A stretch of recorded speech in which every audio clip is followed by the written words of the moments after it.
প্রিয় দর্শক, আজ ঘন্টাখানিক আগে আমার মনটা খুবই খারাপ ছিল। তার কারণ আমি যখন ফার্মে আসি, ফার্মে এসে আমার ফার্মে যে কাজ করে তাকে বলি যে ভাই তোমার আজকে এত দেরি হলো কেন? তুমি আজকে দেরি করছো, কালকে দেরি করছো, তার আগের দিনও দেরি করছো, প্রতিদিন দেরি করলে কিভাবে হবে? সে আমাকে বলে যে এক আধ দিন দেরি হবে, মানে দেরি একটু হবেই।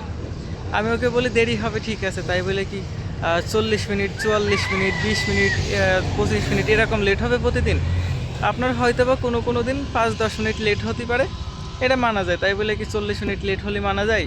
তো উনি তর্ক করে যে আচ্ছা ঠিক আছে, তুমি অন্য লোক দেখো, আমি কাজ করব না। আমি বললাম আচ্ছা ঠিক আছে, অন্য লোক দেখবো, আমি তোমার কাজ করতে হবে না। পরবর্তীতে আমি একটু টেনশনে ছিলাম, মানে হুট করে তো আর লোক চেঞ্জ করা যায় না, লোক পাওয়াও যায় না।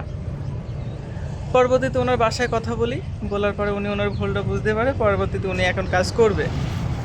আর এখন আমার মন ভালো হওয়ার মূল কারণ হচ্ছে আজকে কিন্তু আমার বার্থডে। আমি সেটা জানতাম না।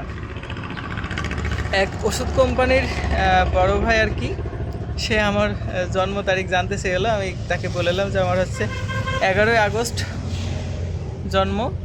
তো উনি আমাকে ফোন দেয় আধা ঘন্টার মতো আগে, ফোন দিয়ে বলে যে তুমি কোথায়? আমি বলি আমি ফার্মে। বলছে তুমি বসো, তোমার সাথে আমার একটু দরকার আছে। আমি ভাবছিলাম হয়তো বা আমার সাথে তার কী দরকার। বসলাম ওনার কথা মতো, বসে এবার উনি মাত্র আসলো, এসে আমাকে একটা টি শার্ট উপহার দেয় আর এক বয়ম বাদাম সহ বিস্কুট উপহার দেয়। আমি ওনাকে বলি যে ভাই এটা কী উপলক্ষে? বলছে আপনার বার্থডে উপলক্ষে। আমি তো পুরো অবাক হয়ে গিয়েছি যে আমার বার্থডে মানে আপনি জানলেন কী করে? আমিও কিন্তু জানতাম না। পরে বলছে যে ভাই আমি আপনার কাছ থেকে অনেক দিন আগে একবার আপনার জন্ম তারিখ জানতে চাইলাম, মনে আছে? আমি বলছি হ্যাঁ।